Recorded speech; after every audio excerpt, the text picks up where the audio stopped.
चेन्नई एक ऐतिहासिक नगर है।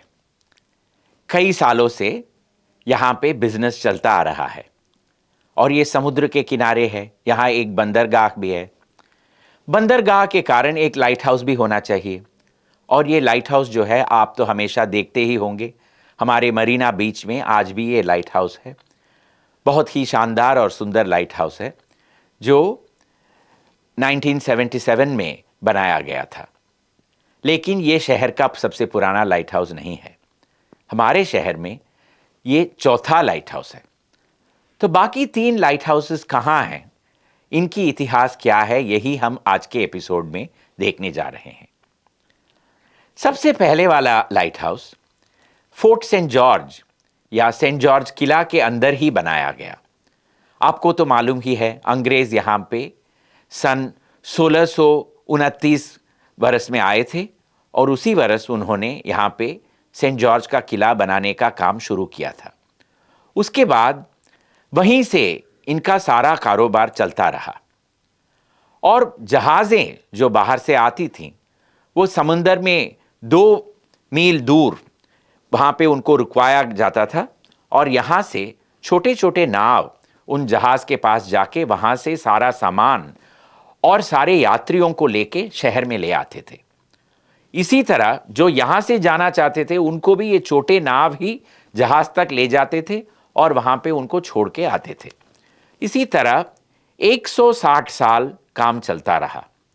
लेकिन यहाँ पे जो जितने भी ईस्ट इंडिया कंपनी के जो व्यापारी थे उनके मन में ऐसा लगा कि चेन्नई शहर में या मद्रास शहर में उस वक़्त एक लाइट हाउस की सख्त ज़रूरत थी।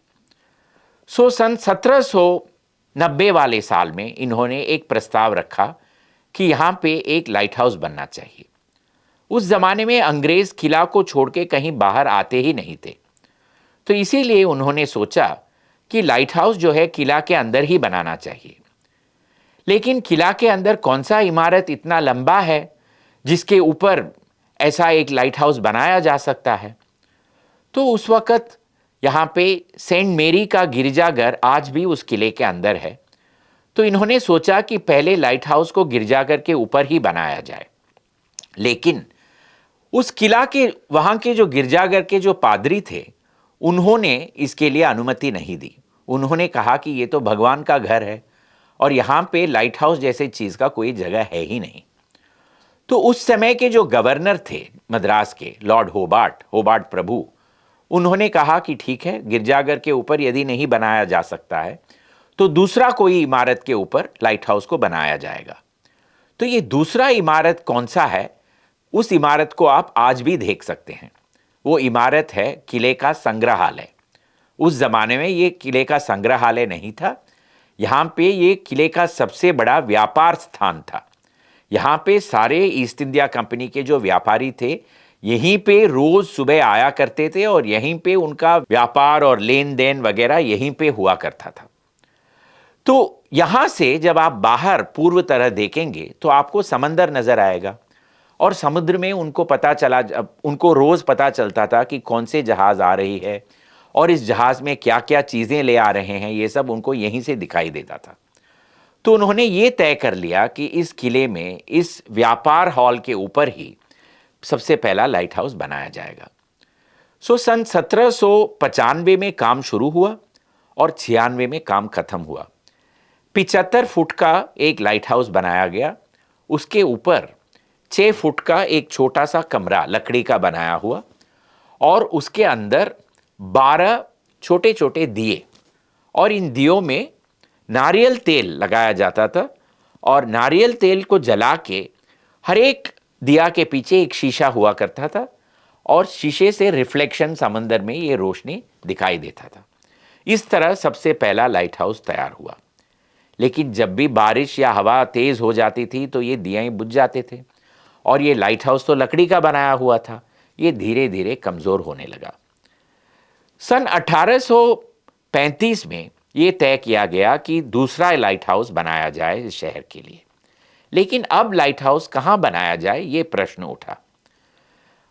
उस वर्ष में ये 19वीं सदी के आरंभ काल में अंग्रेज किले के बाहर आने लगे और अपने सारे घर और व्यापार स्थान शहर में बनाने लगे।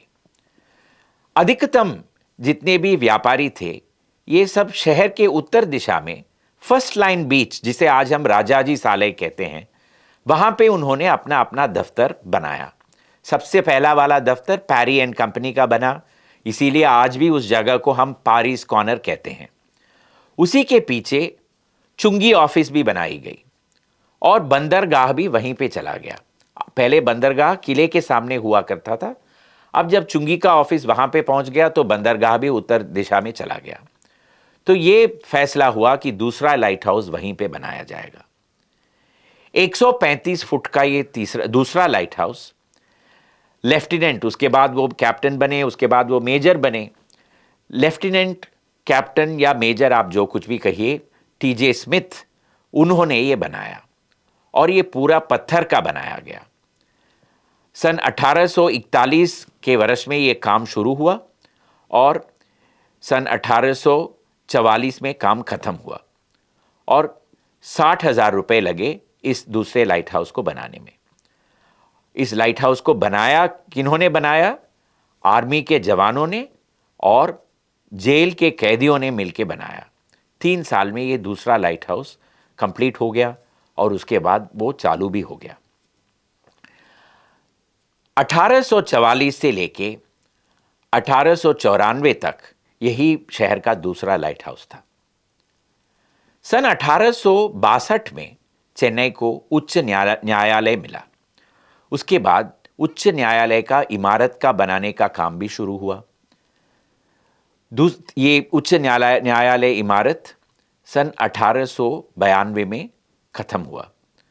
तो उसका जो ऊंचाई था वो 190 फुट का था और वो ठीक दूसरे लाइट हाउस के पीछे था। आप रात को समझ लीजिए, जब जहाज़ें आ रही हैं, एक रहा लाइट हाउस जो 135 फुट का लाइट हाउस और उसके पीछे 190 का हाइट का एक हाई कोर्ट, दोनों में रोशनी। तो ये कप्तान जो जहाज़ में आया करते थे वो चौंक जाते थे कि कौन सा लाइट हाउस है, कौन सा हाई कोर्ट है। तो इसीलिए एक प्रस्ताव रखा गया कि जो लाइट हाउस है, दूसरा लाइट हाउस, इसको बंद करवा के तीसरा लाइट हाउस को हाई कोर्ट के ऊपर ही बनाया जाए। तो हाई कोर्ट के सबसे ऊंचा वाला गुंबा के ऊपर ये तीसरा लाइट हाउस बनाया गया और ये सन 1894 से लेके सन 1977 तक यही शहर का तीसरा लाइट हाउस था। सन 1914 वाले वर्ष में विश्व महायुद्ध, पहला महायुद्ध शुरू हुआ। उस समय एक जर्मन जहाज, एमडेन नाम का जहाज चेन्नई शहर के आसपास घूम रहा था और रात का समय था और हमारे लाइट हाउस से रोशनी एकदम तेज समंदर में जा रही थी। वहाँ से ये जहाज अंदर आया और उसने कई सारे बम चेन्नई के ऊपर फेंके। इस वजह से बंदरगाह में जितने भी तेल के गोदाम थे उन सब में आग लग गई और शहर में हलचल मच गया। सब लोग शहर छोड़ के भागने लगे।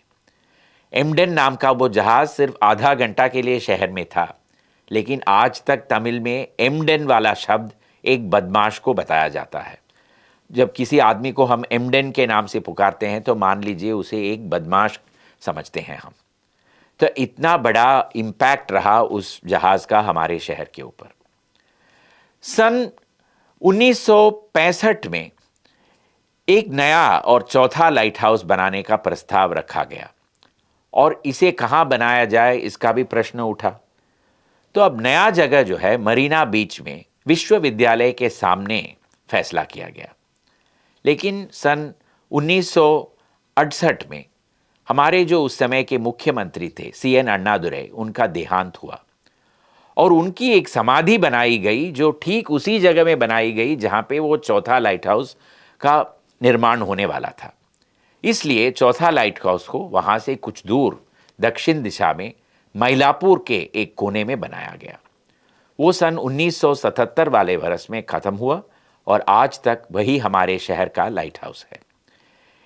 ये लाइट हाउस जो है 150 फुट की ऊंचाई में है। अब विज्ञान तो एक ही जगह में रहता नहीं है, वो तो हमेशा उसकी तरक्की होती ही रहती है। तो पहले लाइट हाउस जो है वो नारियल के तेल में चलता रहा, दूसरा लाइट हाउस जो है वो केरोसिन ऑयल में जलता रहा। तीसरा लाइट हाउस है वो मिनरल ऑयल में चलता रहा। और चौथा लाइट हाउस है वो बिजली में आजकल चल रही है। देख लीजिए विज्ञान का कितना तरक्की 160 साल या 200 साल के अंदर कितना ज़्यादा हो गया। यही है शहर के चारों लाइट हाउसों की कहानी। इसी तरह हम अगले हफ्ते में चेन्नई के कुछ और दिलचस्प कहानियों के साथ वापस आएंगे। तब तक अलविदा।